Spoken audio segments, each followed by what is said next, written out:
And welcome everybody. Welcome to the Punchdown. It is Wednesday, the 10th, believe it or not, of the month of February already in 2021. We're over 10% finished with this new glorious and terrible year of 2021, guaranteed to be better than 2020. Although there were some pretty amazing things that happened in 2020, because what we're talking about today is vintage. Because you hear about vintage, oh, it was a good vintage, it was an okay vintage, there was terrible hail in Burgundy.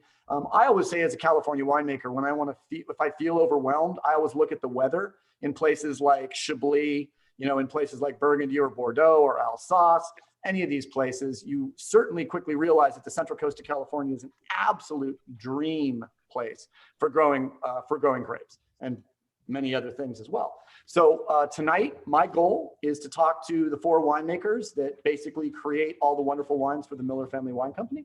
I see John Crandall up there, if you want to wave, John. That's John. And then we've got Roxy Ward down in front of her beautiful champagne. We've got Kenny Grease down at the bottom. Am I saying that correctly? Close enough. Okay, cool. And of course, Jonathan Nagy, our director of winemaking, and the a winemaker that took over and has his name on the back of the beautiful J. Wilkes wines. And I'm incredibly happy to know that such a talented winemaker is taking over on that program. So what we're going to do today, I have some questions. Thank you, Jonathan. We're going to basically start with Jonathan. Jonathan, give us a minute or two about a little bit about your background in wine, where you've worked, and a little bit of your craft perspective. What do you try to accomplish in wine? Okay. Well, I actually started in the industry at Robert Mondavi up in Oakville in their lab. Not really thinking wine industry would be my career. It just happened that they fired the lab technicians right before ski season started. So I figured, hey, what a cool gig. And my parents weren't too impressed, but I had so much fun. That was 96. I had so much fun, I came back to it in 97. I moved down to the Central Coast with intentions of getting into teaching, but I took a tasting room job, a position at Cambria Winery.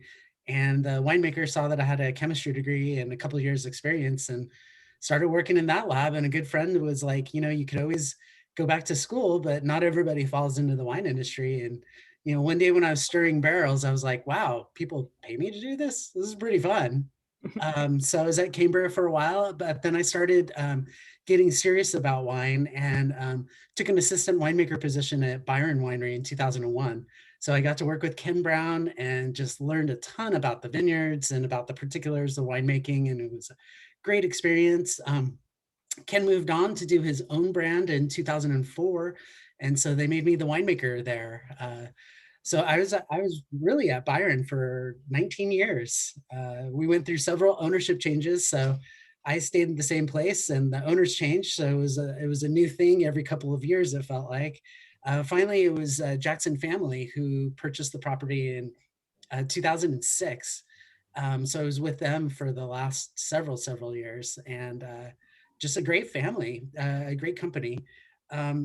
The opportunity over at Miller Family Wine Company, another great family, another great company opened up.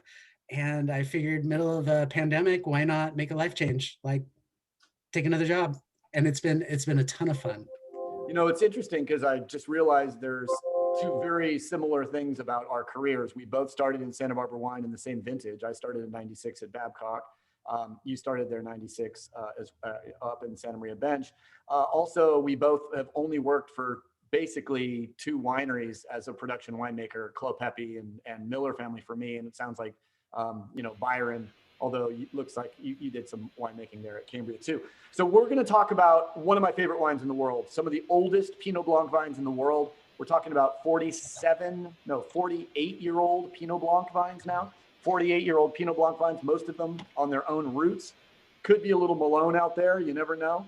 Talk to us a little bit about what you're smelling in the glass and a little bit about your overall impressions of 2020 as it speaks through the wine in our glass. 2020 Pinot Blanc, J. Wilkes. Okay. Well, first about the vintage, I mean, there were so many question marks going into the vintage. Frankly, it was just kind of refreshing to think about making wine and have that be your only thought during harvest. And, you know, how to do it safely, obviously, with all of our crews. Um, and, you know, harvest time, there were a lot of fires up and down California, and fortunately, Santa Barbara and Paso Robles were spared from really any smoke taint issues. And so I think with the Pinot Blanc really represents the Burgundian varietals in a Santa Barbara, where for the most part, flavors really developed early on in the cycle of the harvesting and, you know, the growth cycle. We were actually able to harvest quite a bit of our Pinot Blanc, Chardonnay, and Pinot Noir before there was a heat spike in the beginning of September. And we had a lot of the Burgundian varieties in-house already, which was, as you will smell in the glass, led to some very a nice finesse type flavors, fresh, vibrant, lower alcohols in general, but still nice, bright acidity. And I think this Pinot Blanc really shows the floral aspect. You get some of the stone fruit, a little bit of the wet stone, but then on the palate, just super nice acidity. That lower alcohol doesn't detract from the fruit expression. And overall, a very structured wine, very food friendly wine. Doesn't get overpowered by anything, but also it doesn't get lost as well. I think it would be very difficult for a European to taste this wine and nail it as California.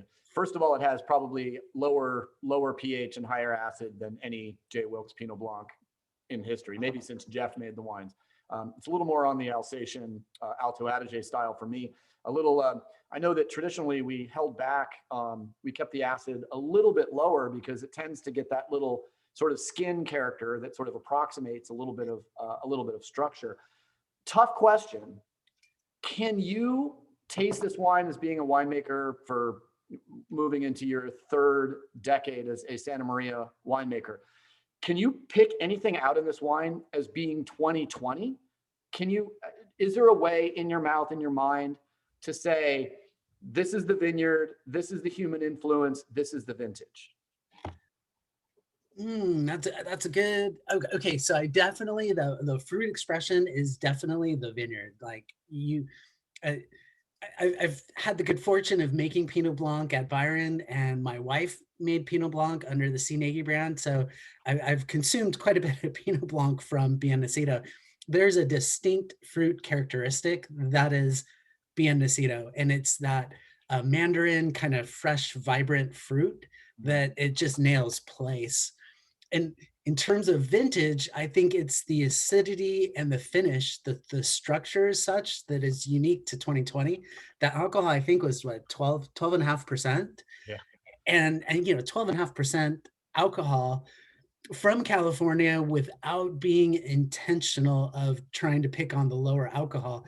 We were picking because the flavors were there.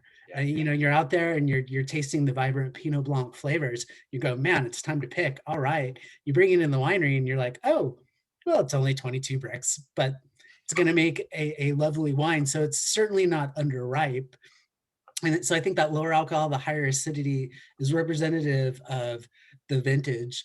This wine, just to put everything in perspective, is bottle ready, got blended, put up to tank. So it's a little bit shy in its expression. You know, that will happen to a wine. But I'd imagine as we bottle and we get a little bit of bottle age to this, the aromatics are really going to open up. There's going to be a roundness on the front palate that will develop. So this will be a wine that ages really well. Did this go through some winemaking recently, either a SO2 addition or a filtration? Blending, heat stability, cold stability. So yeah, some winemaking. I mean, it's got all the parts, but right now they're not singing. And for us to assume that a 2020 wine is going to come around, because I want to say that I know this wine is going to be spectacular, but the baby fat is not there right now. There's not a lot of, especially next to the Chardonnay, of course, from a warmer region. But what I think right now, this wine shows such an amazing level of elegance. It's almost on on par with, a very, very incredibly delicate and elegant young or nascent wine, maybe from Europe. In 5 years, any idea where this is going to be for those two people that keep their wine for 5 years? It's gonna still have that fresh and vibrant fruit expression, but there are going to be hints of hazelnut in there that really going to layer on those kind of tertiary type of flavors and aromas. This will be a wine in 5 years that will be perfect for the Super Bowl spread that we just experienced with some of those spicy flavors, but the guacamole, I'm a big fan of Pinot Blanc with a little bit of age and the football parties. It's always been a hit over the years. No, it can be an amazingly sessionable wine at 12.6. Many of us who love to drink can drink that to sober up. Other winemakers around the round table, you want to talk a little bit about Pinot Blanc? Anybody else have something to add for this wine?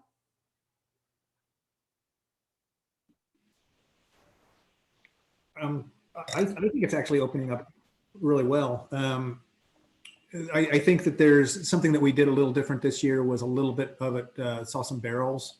So I think, what did we use, like 1 year older barrels we didn't have any new barrels, right? Yeah. We used some older barrels, and I think directionally for this wine, I having worked with this vineyard before, I think with a wine with this structure, with this brightness and acidity, barrel fermentation, barrel aging would actually round it out a little bit. And I think we'll probably do a little bit more of that in the future. Are you going to try to stop malolactic in barrel, or are you letting spontaneous malo happen in barrique? The little bit of barrel that we did had spontaneous, and we really liked how it showed. Oh, cool. I think it brought some complexity to the overall blend. To your point, letting it go spontaneously, that way it probably will end up being partial, is kind of directionally where we would go. And in other years, I didn't really want to see any malo in these wines, mainly because I think it didn't have the acid to lose. I didn't have any, a little sacrificial acid. I think this year, the acid structure is absolutely fantastic. Before we move on, Kenny, Roxy, anything you wanted to add on Pinot Blanc or the vintage? Yeah, I was just commenting on the barrels as well. I think that adds to the layering of the and the texture as well.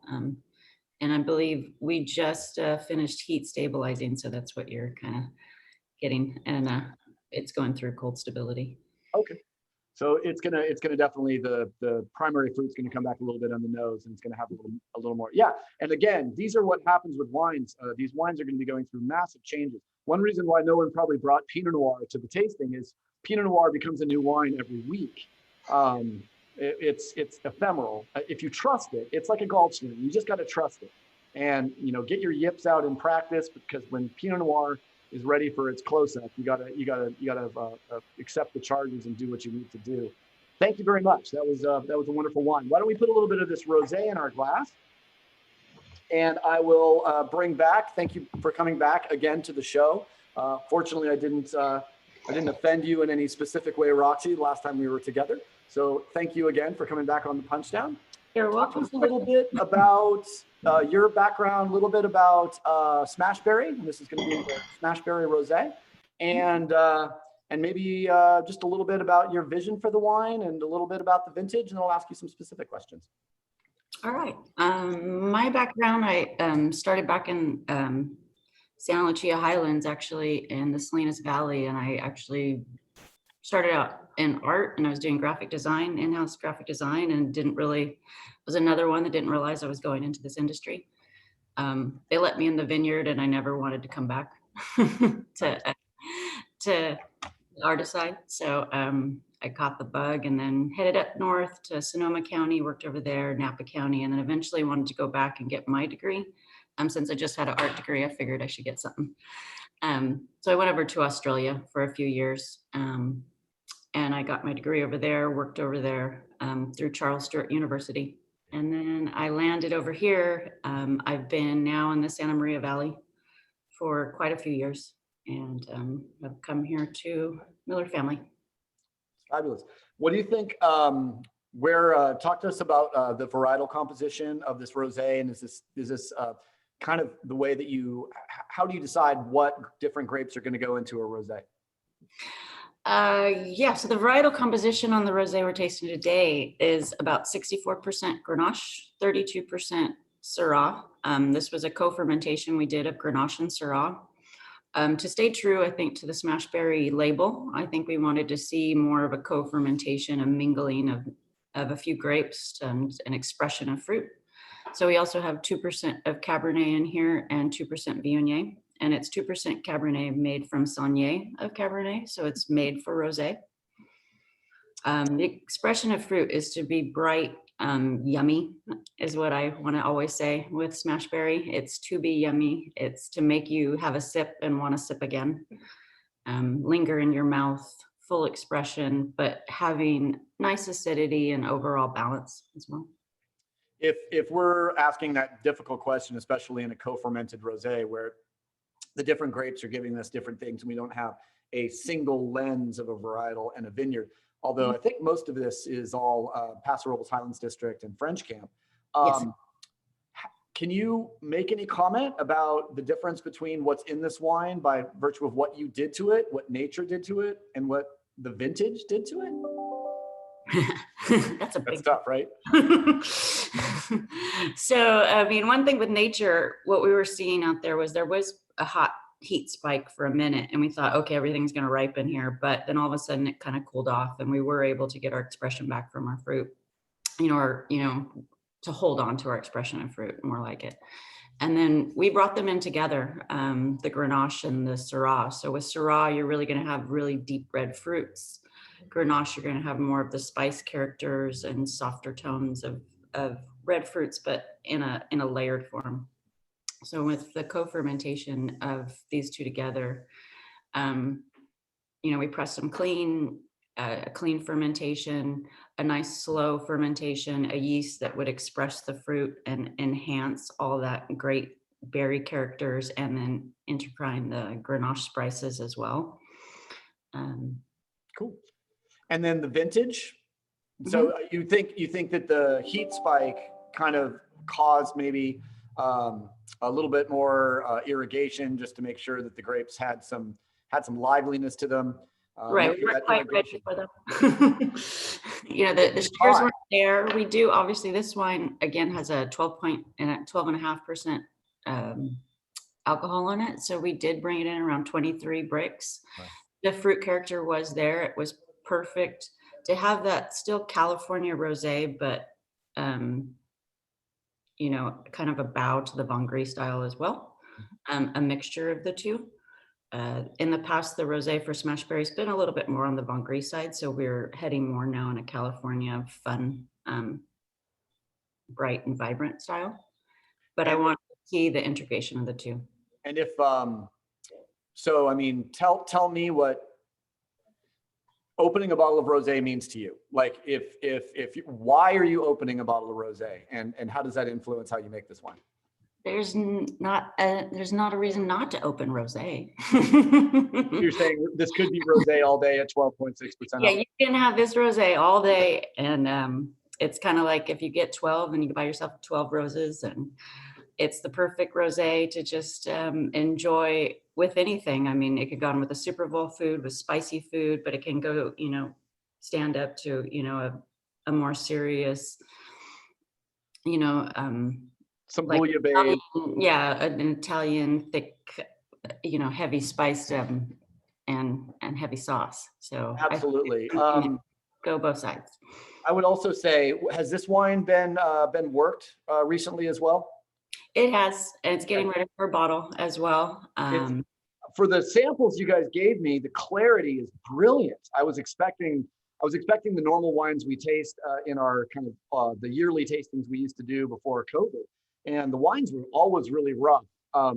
So I don't know if it's glorious leadership or a glorious army, but congratulations, these wines are really pretty visually, but I think they've suffered a little bit on their attack and front of the palate. Obviously, I think we're going to get a lot more fruit in the nose when this wine probably ends up being released, and probably a little more intensity in the mid palate as well. You know, I love these wines because of their elegance, their restraint. They're restrained and elegant almost, again, to a fault. And that just shows a commitment within the Miller family not to just seek for big, rich, ripe wines that are just going to, you know, shoot for accolades, but for wines that really are meant for table and keeping people at table for a long period of time. The last question I have, and I might go back to Jonathan too on this as well, but for Roxy, we have a lot of small production and pro winemakers who watch the show. If you had to break down one piece of advice for a young winemaker coming up, you really only get to give them one, the most important thing about winemaking, what would you tell a young winemaker, or even yourself if you went back? One of the things I would tell them is when you actually come across the problems, that's when you're going to learn the most. So really pay attention to them. To make wine in the ideal sense, but everything's perfect, the stars line up, the grapes come in and everything happening perfectly. That kind of rarely happens. So when all the problems are happening, really pay attention to that, because that's when you're going to learn the most. And I would add to that, make sure that you have a palate and a nose that's been trained to identify that problem. And if you don't know how to identify the problem, that's what a lab is for. Yeah. And it teaches you solutions. Once you pay attention to all that, you'll have solutions to everything. That's awesome. I've always wanted to write a book called Winemaker Hacks, like, you know, like how you get a barrel off of a single barrel off of a rack, you know, or like all the tricks everyone has in the winery, and do like sort of a book with a DVD to show just like, you know, all the crazy ways of, you know, quickly putting together a plate filter, because everyone loves plate filters, right? Yeah. Absolutely. And Jonathan, if you had to distill all of your, we have kind of an equal amount of winemaking experience, although you've made probably literally 100 times more wine than I have. How would you distill a message down to young or small production winemakers? I would say going more for picking decisions. So know your variety and know your vine. With varieties, let's use Pinot Noir. Usually picking on the less ripe side has been successful. And when I'm looking at a vine and the leaves are falling off and the flavors are there in the berries, and we're only at 22 bricks, 99.9% of the time I've picked, and that's made a lovely wine. I'm not waiting for 25, 26. Now, on the flip side, if you're working with something like Petit Verdot up in Paso Robles, Roxy's laughing, that can hang. And the flavors weren't quite there, but the numbers were really there. And we let it hang, we let it hang, we let it hang, not having any dimpling. And the vines were real healthy. We brought in Petit Verdot this year at 28 bricks, and it is a lovely wine. Yeah. So variety, know your vine. Bricks is a number. I would only add to that. I had a fairly famous French winemaker come out to me and walk my vineyard at Clos Pepe and said, just never forget, it's all about evolution over dehydration. That if you think turning the water off is going to make a great wine, you're as stupid as any American winemaker is. He said that a healthy vineyard, green leaves, and evolution of flavor vis-a-vis the vine photosynthesizing is the key. So don't let the vineyard die just to get the sugars. Cool stuff. What a great Frenchman. He gave you wisdom and insulted you all in one sentence. Oh yeah. No, that's the greatest French word in the world is d'accord, which means duh. What you say is so blatantly obvious it doesn't bear repeating, but I'm still willing to tell you shouldn't say it again. All right, I'm about ready to jump into some lovely Paso Robles Highlands District Chardonnay, which, as if you've heard me talk about Paso Chard, a lot of the regions are a little warm for Chardonnay. And I've always been so amazed what French Camp Vineyard does by our amazingly scientifically based farming systems up there and everything else, those cold nights, those hot days. I remember one of the greatest surprises I had at the Miller Family Wine Company, working with Clay Brock, is how passionate everyone was of this slightly warmer climate, region 3, almost region 4 Chardonnay. How many years have you worked with Paso Robles Chardonnay, John? Ooh,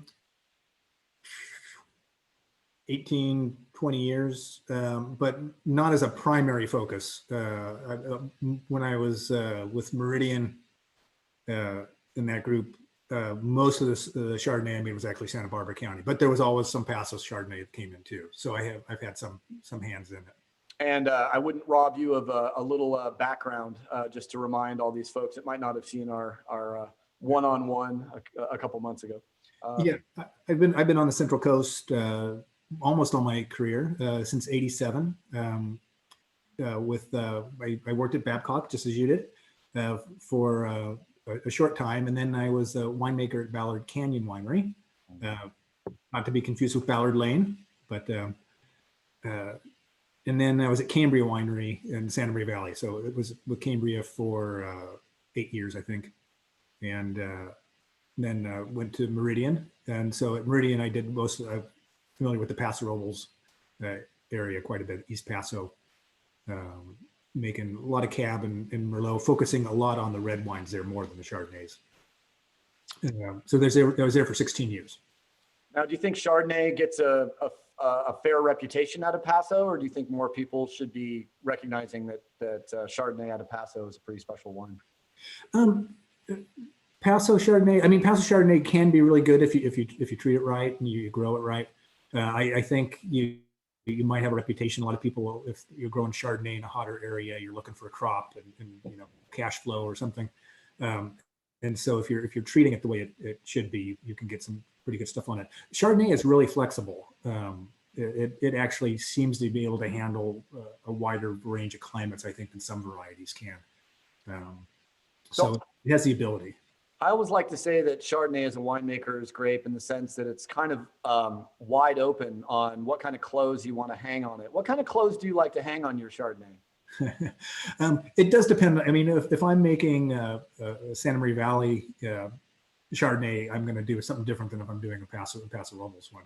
I like with the cooler climate. I like the crispness and the kind of the more what some people might call a food wine. With the Paso, I kind of look more for these ripe, real forward kind of ripe kind of fruit characters. I like. I think that I've moved away from like trying to hit a wine over the head with oak and make it super oaky. This wine actually that we have in front of us has a significant amount of oak, and that's partly what I wanted to talk about when we start talking about the wine.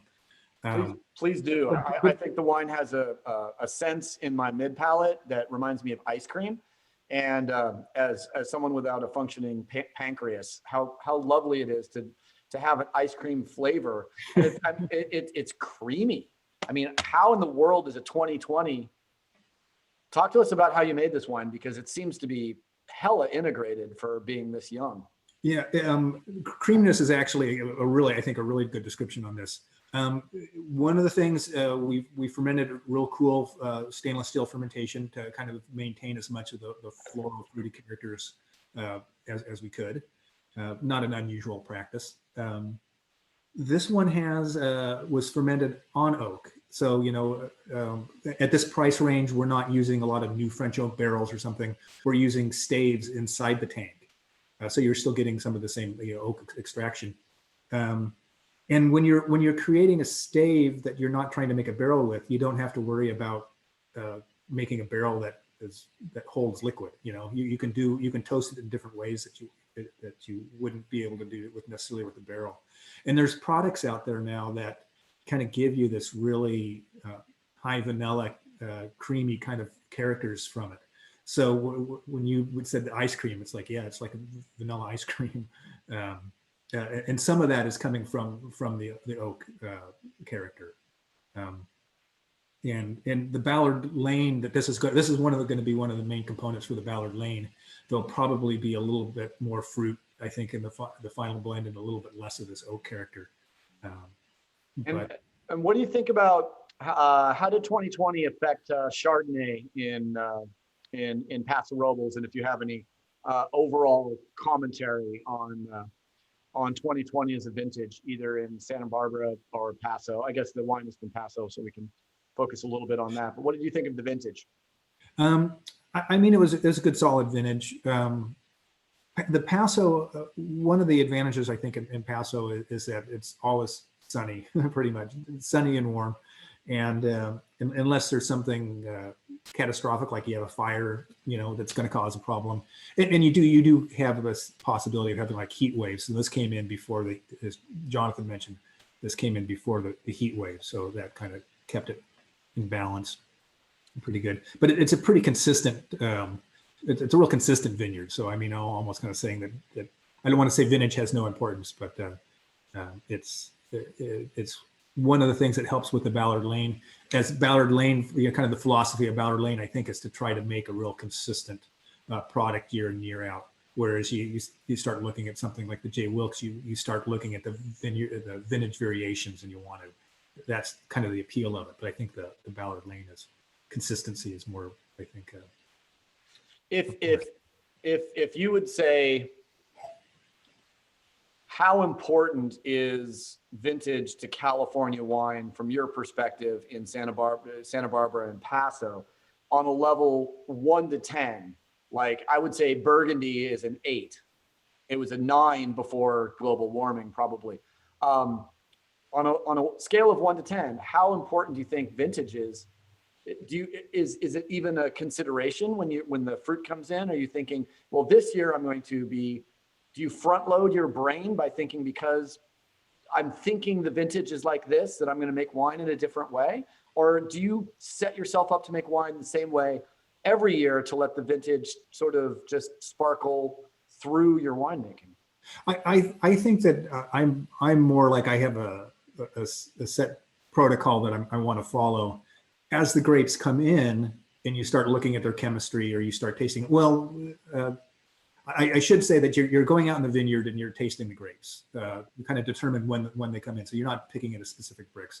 And you do get vintage variation where you're just like, oh, God, this year the flavors just aren't there, and I'm needing to let them hang out longer than I wanted to. Or sometimes you get an example where it's, oh, wow, the flavors are already there and the bricks are only 24 or 24 and a half.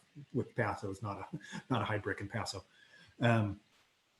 So there is some variation there, but it's not like I'm planning it ahead. It's like you're out there monitoring what's going on, and then you look at the chemistry when it comes in and kind of adjust. Paso Robles grapes, you're most likely going to want to be making an acid addition to the grapes as they come in, because to get that the right flavors that you want to, the acids end up being pretty low. And let me ask you one last question on this one and Chardonnay production. Instead of asking you your number one suggestion for home winemakers, I'm going to throw you a curve. This fruit comes in pristine, and another lot comes in from a different part, completely pecked by birds. Ugly fruit. How are you going to change your winemaking from pristine fruit coming in? You've got a couple loads coming in that are pristine, and a couple loads that are coming in that are bird pecked. You're already smelling a little volatile acidity, VA coming off the grapes. How do you change your winemaking with clean fruit versus with the damage? The damaged fruit, you're going to probably want to add more SO2 into the juice. I like to add SO2 just post pressing. If you add the SO2 to the grapes or in the receiving hopper, that comes in contact with the skin more, and you start to extract some of the phenolics, and you might be able to get a little bit more harsh. But downstream of the press, I would hit it with a higher level. You might be 30 parts is a typical ad, I think, but it's how like many parts? Oh, like 30 parts to, I think. I'm not sure what our protocol is off the top of my head. And would that be like moderately clean fruit, or you do 30? Would you do any SO2 on clean fruit? You do 30 parts on clean fruit juice? I have played around with no SO2 on clean fruit, but I'm a pretty cautious winemaker, so I usually do like 25, 30 parts on clean fruit. And if it's really got a problem, I'll go like 50 or 60 or something like that. Yep. But Adam? Yep. Not very often.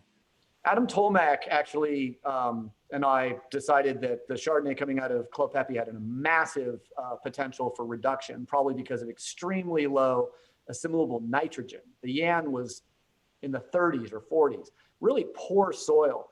So we found, have you ever played with prophylactic copper in Chardonnay? Wow. No, I haven't. I've definitely had vineyards that were fairly regular, pretty common, getting sulfide problems on them. But I haven't used it prophylactically. I'm always afraid that if you're doing it early on, that it might be a little toxic to the yeast, or there are certain flavor compounds that can positive flavor compound, not so much in Chardonnay, but some flavor compounds in some varieties that are that copper might strip out. Well, the Chardonnay, I think the Chardonnay is showing in all of its tropical glory, and the longer it's in the glass, the more it's just showing banana and mango and passion fruit, and just it's a delicious mouthful. And what I love about it is it gives me the sense of sweetness without there being, I can't think there's more than 2 or 3 grams of residual sugar in this wine, which means it's pretty close to bone dry. Yeah, I think that actually the finished wine, I'll probably add a little bit more acid to it than what it has right now. Yeah, Roxy knows what the number is probably off the top of her head. Oh, 4 grams. I won't go much higher than that because we don't give away all of our secrets, but we do want to be absolutely sort of transparent to what we do here at the Miller Family Wine Company. This wine, because it was fermented really cold, this one had this really kind of prolonged fermentation, and it did not go as far as most of our Chardonnays do. And so it's got a little bit, and I'll blend it with some other wine before it's bottled, and probably make an acid addition. Once we get the blend together, we'll do some trials to see if it could use a little bit more acid to give it that crispness. Last question, and slightly maybe a tough one is, why do you think this wine is showing more baby fat and front of the palate than the Pinot Blanc or the Rosé? Baby fat. A little more extract, a little more attack. I mean, partly the variety, but I think also the oak. The oak has definitely got leaving an impression on this wine. Is it possibly giving it a little more dissolved oxygen, or does that do that in tank? I don't think there's too much oxygen in the process of this wine. We did rack it a couple weeks back, I think. So it could have had a little bit of oxygen then, but most of the processing of this one was fairly low oxygen, I think. 3 very special wines, and 3 wines that are incredibly different in the way that they're showing today. One thing I did notice is I picked up a little flavor of alcohol in a 14% Chardonnay, which is absolutely balanced, in fact, if not a little restrained in the world of California wine. But I think I noticed a little bit of the glycerin character in my mouth from slightly elevated alcohol from 12.5. From 12.5 to 14 is almost like going old world to new world. So I did notice that. And beautiful wine. Thank you so much for bringing it out. Anybody else want to talk at all about that Chardonnay before we go over to Kenny and start talking about one of my favorite red varieties that no one knows how to either pronounce or where it comes from? Le Grind. Last commentary on Chardonnay. Anyone want to jump in? Well, I'll jump in for a quick second. And one thing with our Chardonnays coming out of French Camp, we're really quite lucky is extraordinary fruit that we get to have out of there. And like you were saying, it's just incredible out of that AVA that we get this expression of Chardonnay. Really beautiful wines, and some of the funnest ones to make. Cool. Yeah, some serious props to the guys who grow that. Yeah, it's it definitely has a great capacity for mildew, as we all know, and it can be a challenge. It's been eye-opening to me that wine within high level 3 Winkler zone and high level 4, some of the warmer climates where varietal wine grapes are grown, can produce this type of quality in a Burgundian variety. So congratulations to everybody. And much love to the French Camp folks and all you wonderful folks. All right, let's graduate. We've done our foreplay. Let's get some red wine in our glass. And not just a red wine, kind of like the red wine. This will stain my glass. this. Kenny, talk to us a little bit about why you chose LaGrind and a little bit about your background. Yeah, so clearly youngest one here, but I started out before I could even run. I was stomping on grapes at some at a family friend's winery before they had presses way back when, and that's how they used to make their wine. Went through school every summer during high school. I was working in the vineyards there for them. Gained a real appreciation for how much work goes into producing grapes for wine. And then decided I should probably go to college. And I had no idea what I wanted to do, and found out that winemaking is actually a real degree. And came down here to the Central Coast and got my degree in winemaking. And haven't left ever since.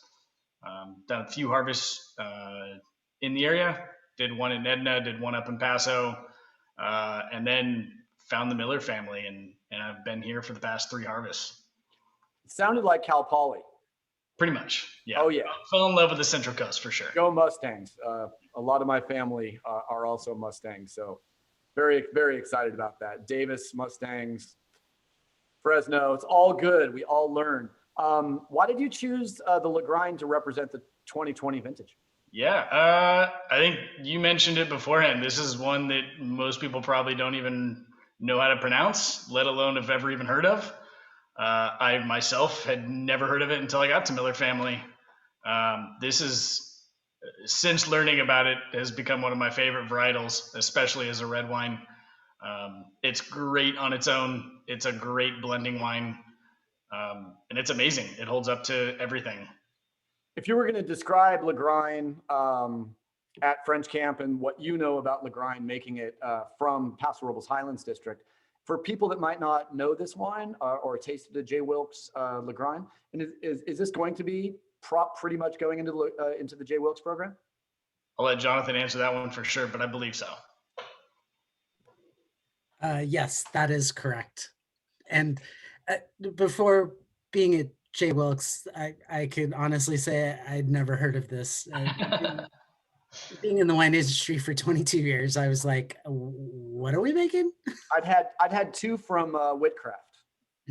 It's amazing wine, amazing sourcing, and it just it kind of cuts its own unique place in the red wine world. So it's fun to make.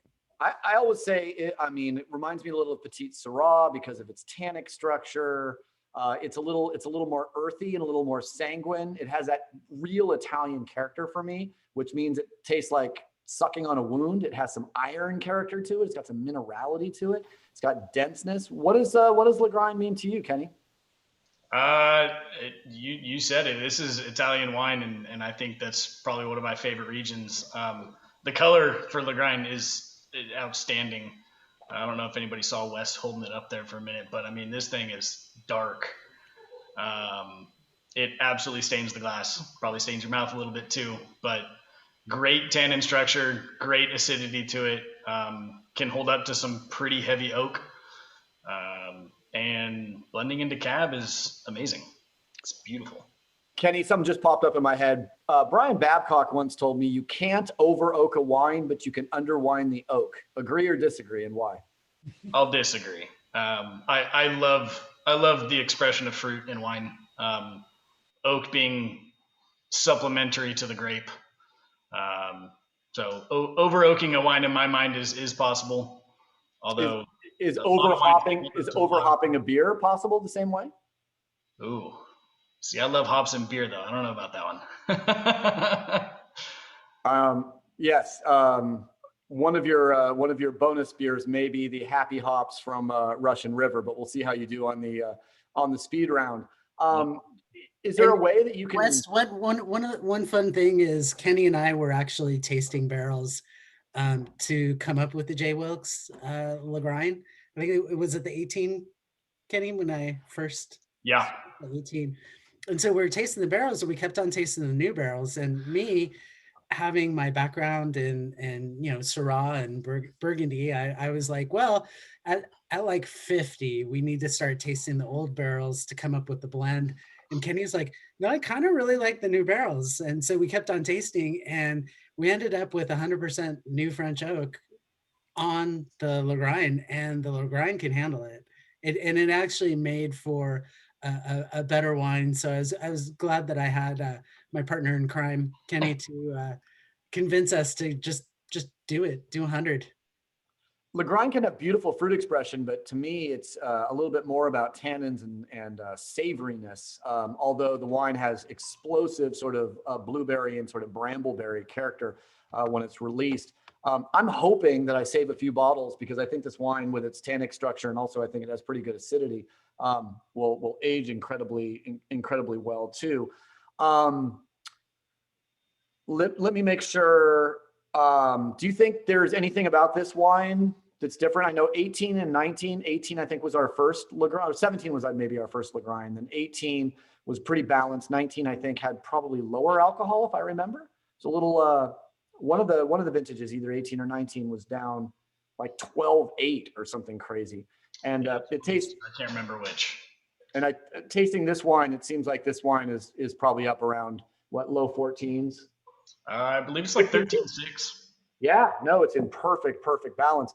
Is there anything about this wine that strikes you as being indicative of the 2020 vintage? And what did you think about 2020? Was there anything about, obviously a crazy year, ideas about how the vintage went and how it's represented in this beautiful Lagrein? Yeah.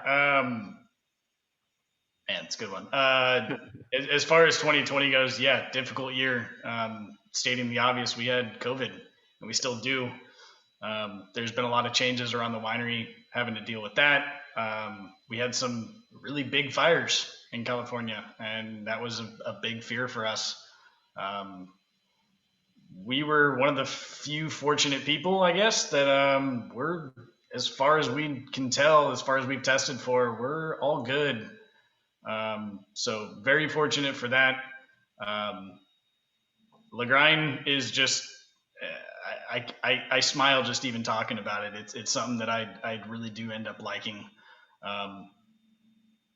As far as how it represents 2020, I mean, it's, I enjoy it. Yeah, no, I think, it's almost like splitting hairs to talk about vintages on the Central Coast, because I think in general, you can say that we have long, cool growing seasons punctuated by heat spikes in September. That's how we make wine, right? It's like, yep, great year. Oh, here comes the heat. Make your decision. It seems to me that Central Coast winemaking is riding the wave and trying to determine when it's going to break and when it's going to just, throw you on the coral reef and rip you up and make sure that the fruit is out before anything happens. But it seems, I don't know if there'd be anywhere else in the world where I'd want to be a winemaker, just because the expressiveness, the different warm, cool climates. We've got Santa Maria, we've got Biennacido, we've got the warm climate up in French Camp. Is there any difference the way you look at fruit specifically as a winemaker when it comes in from Paso and the warm climate as opposed to when it comes in from a cool climate? Yeah, I think there are some nuances to it. Up in Paso, you get the I think one of our sayings is we have the largest diurnal shift of any AVA. It's wonderful. You get some really hot afternoons, get some great ripening, and cools off really well at night. When you get heat spikes, you get a little worried, but fortunately for us this year, everything right after heat spike cooled down, made our growing season relatively straight lined. Down in Santa Maria, you got that wonderful cool climate closer to the coast, and it makes for some really, really nice wines as well. There are some subtle nuances to the two, and you definitely change things a little bit here and there, but no, I think this Lagrein is absolutely showing beautifully, and I look forward to watching it, promoting it, and selling it. I will give you the last question again. Is we got a lot of young winemakers, a lot of small production winemakers, even some pros hanging out with us tonight.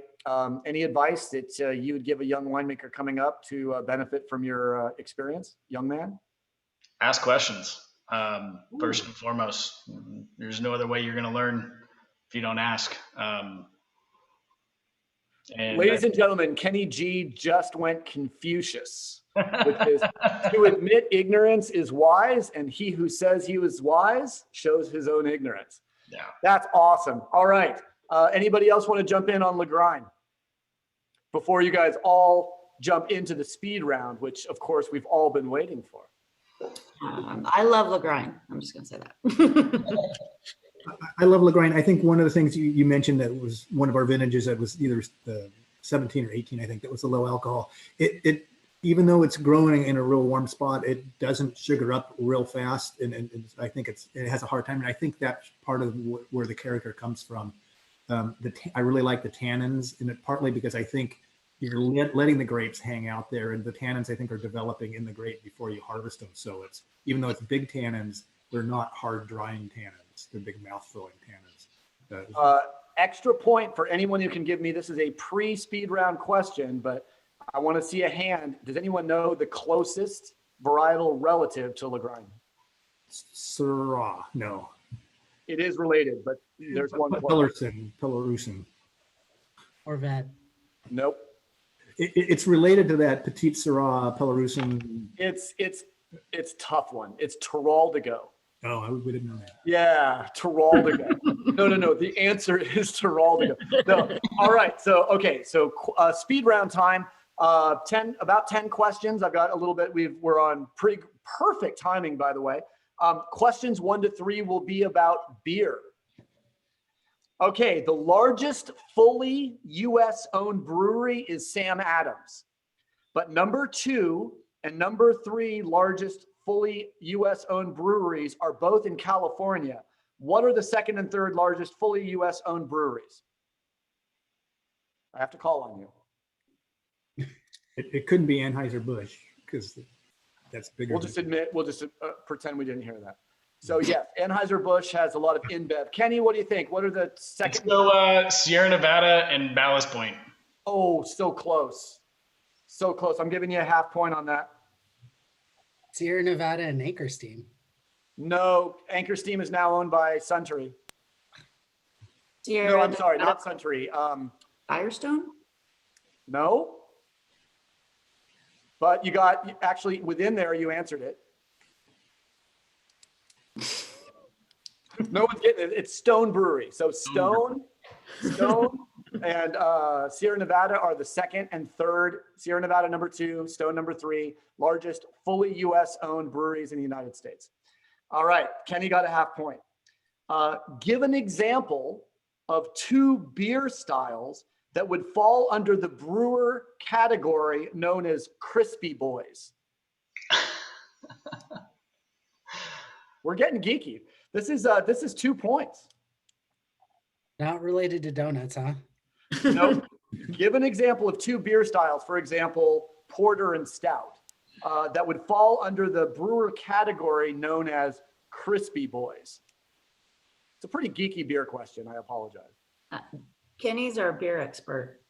If I wanted a Crispy Boy, what do you think? I mean, IPA, I feel like it's got to be one of them.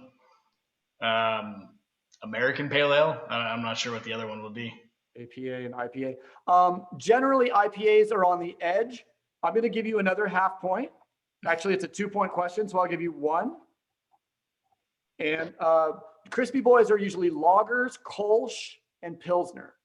Sometimes Hells, like a Hells style or Helles style, but Crispy Boys mean it has to be totally clear and it can't generally be dry hopped. But I'll ask my brewer friends, and if IPA and APA are involved, you just got 2 points. So I will check out on that. Last beer question, 3 points. Name 3 types of hops used in brewing beer. Hops, and hops. Cascade. John? Cascade. Okay, that's 1. I'll let anyone who wants to put in 1. That's 1 point for John. Sadly, that might be the only one that I know off the top of my head. Okay, there's more than I can name. What's that? No, I'm just teasing. Lots of stuff from New Zealand. There's absolutely a lot of hops down there. Yes, John gets a point for Cascade. No problem. All right, here is the bonus question on beer. 2 points. According to Dr. Patrick McGovern in his writing on beverage history, which category, not necessarily beer, of alcoholic beverage was likely the first fermented liquid consumed by hominids? Got to raise your hand. What do you think, Roxy? Fermented milk. Ooh. No, but I will check. I will check with my friends in northeastern Asia on that. What do you think, Jonathan? Mead. Mead is correct. Mead, because the idea is a tree full of honey could have fallen, the water would have diluted the honey, and it would naturally ferment, and the hominids would have sucked it up. There is no need. Beer is very complicated. Wine, generally grapes don't necessarily ferment in the skin. So yes, we've got Jonathan, 2 points. Next 3 questions are about food and cooking. Name 3 Mexican dishes that are not tacos, burritos, or enchiladas. All right, Roxy. Chili verde, Okay. carne asada, and nachos. I'm gonna give you nachos. I doubt that they were invented in Oaxaca or Michoacan. Empanadas don't count. But a chili verde plate, not a taco, not a burrito, not an enchilada. Yes, 1 point, Roxy. This is a tight race. 2 point question. According to Jacques Pepin, in perhaps the greatest cookbook ever written, translated from French into English, the first responsibility of a chef is purveying the greatest ingredients. After that, what is step 2? It's a tough question. Wine? Don't burn it. Yeah. I'm going 2 points. Raise your hand. Yeah. What was it? It's just kind of like good fruit in a winery. Roxy, what was your answer?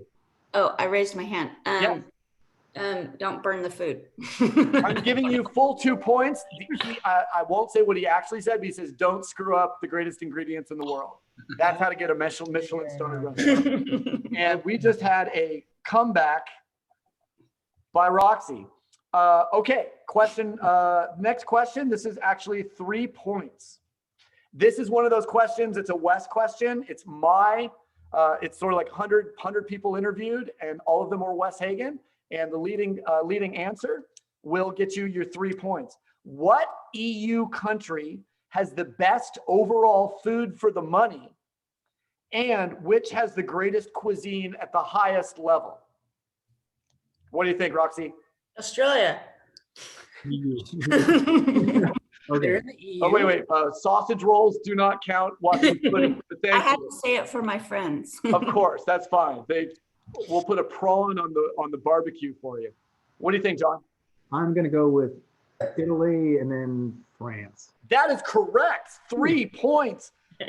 John Crandall comes ripping back. I strongly believe that if you only have 10 euros, the best meal you'll ever have is in Italy. And if you have 1,000 euros, the greatest meal you'll ever have is in Paris or Champagne or Burgundy or something. All right, we got a close race.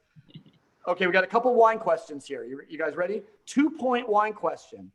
If we described pH and TA, the hydrogen ion activity and the actual weight of acidity in solution, using the example of an aquarium, and TA would be the weight of the fish per gallon of water in the aquarium, what measurement could we use to describe pH?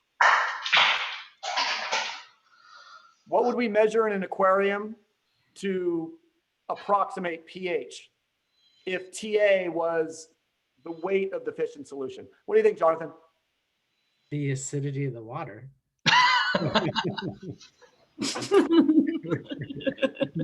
What would be the pH of the water, right?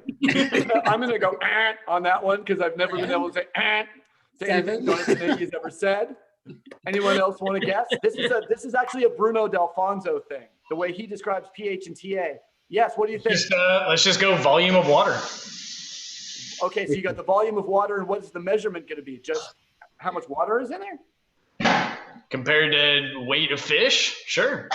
Weight of fish and water would be TA. What do you think, John? The displacement of the water from Yeah.